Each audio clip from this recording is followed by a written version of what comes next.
أنا العبد الذي كسب الذنوب وصدته الأماني أن يتوب.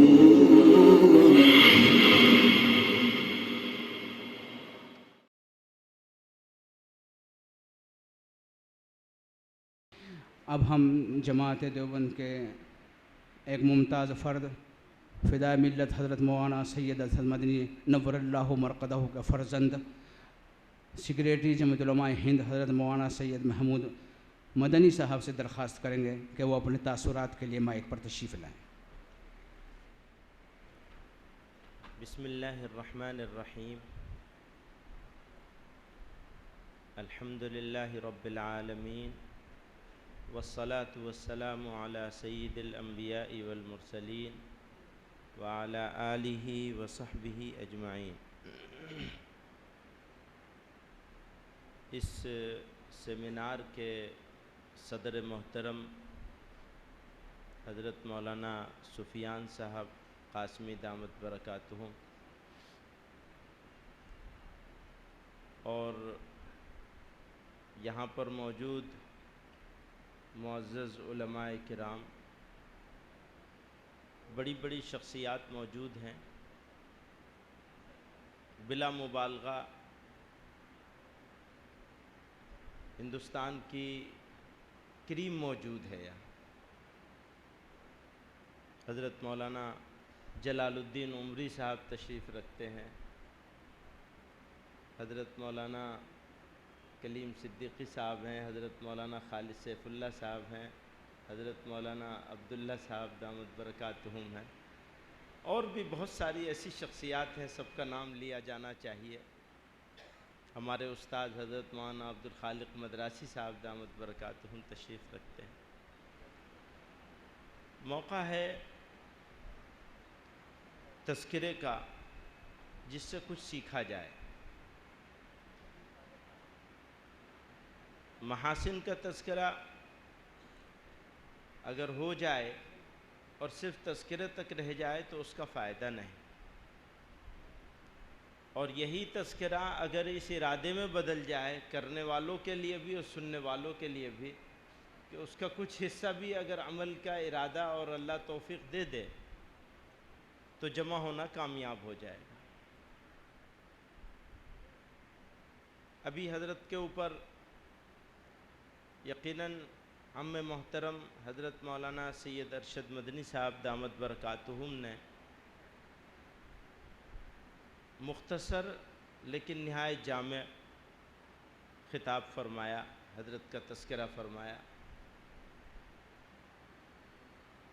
پھر مختلف ان کے پہلوؤں کو مختلف انداز میں مجھ سے پہلے کے مقررین نے، لوگوں نے، علماء نے اس کا تذکرہ کیا.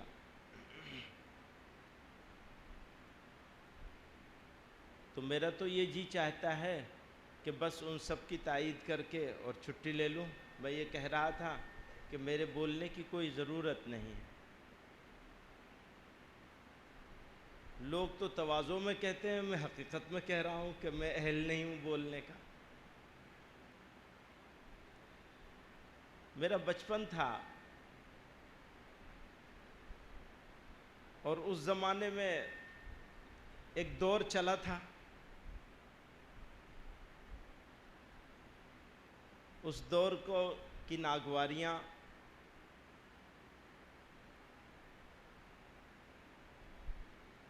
اس کا تذکرہ نہ کیا جائے تو بہتر ہے. لیکن ان ناگواریوں کے درمیان جس خوبصورتی، متانت، بردباری اور حلم کے ساتھ اس زمانے کو گزار دیا، اس کی مثال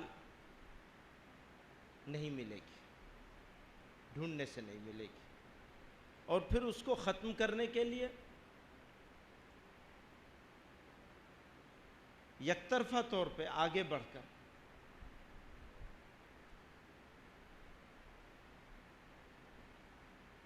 اس کا صحرا بھی حضرت رحمۃ اللہ علیہ کے سر ہی جاتا ہے. سارے مقدمات کو یک طرفہ طور پہ ختم کیا،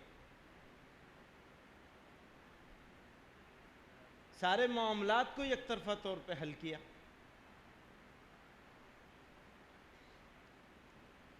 تو اللہ تعالیٰ ان کی قبر کو نور سے بھر دے، اور ہم لوگوں کو بھی اختلاف سے بچائے، ہمیشہ بچائے، اور اگر ہو تو ان کے آداب کا،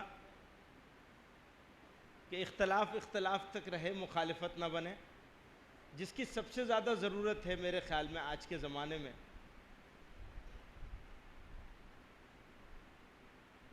کہ اختلاف مخالفت نہ بننے پائے۔ اختلاف ہونا فطری بات ہے، لیکن اگر وہ مخالفت نہیں بنے گا تو اس سے کوئی نقصان نہیں ہوگا۔ بہرحال میں دوبارہ سے مولانا سفیان صاحب کو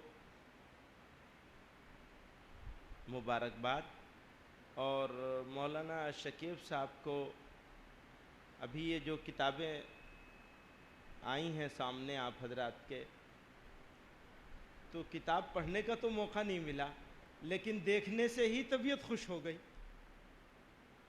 اتنا خوبصورت اس کا ڈیزائن ہے، اس کی طباعت کا جو معیار ہے، عموماً اردو والے اس معیار سے دور ہو گئے ہیں، اور اردو والے جو انگریزی کی چھاپتے ہیں وہ بھی اردو والے اسٹائل میں چھاپتے ہیں۔ انہوں نے ماشاءاللہ اردو والوں کو بھی اعلیٰ معیار پہ اردو کی کتابوں کو چھاپا ہے اور علمی کام کیا ہے۔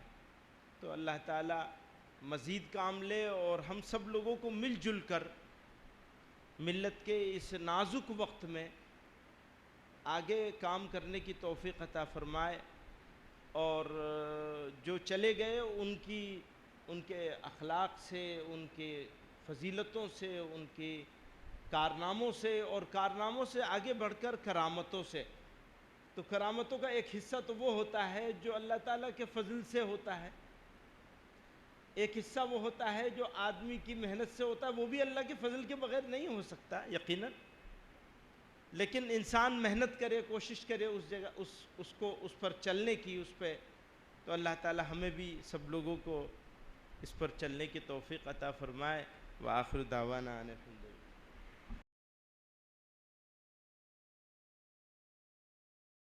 أنا العبد الذي كسب الذنوب وصدته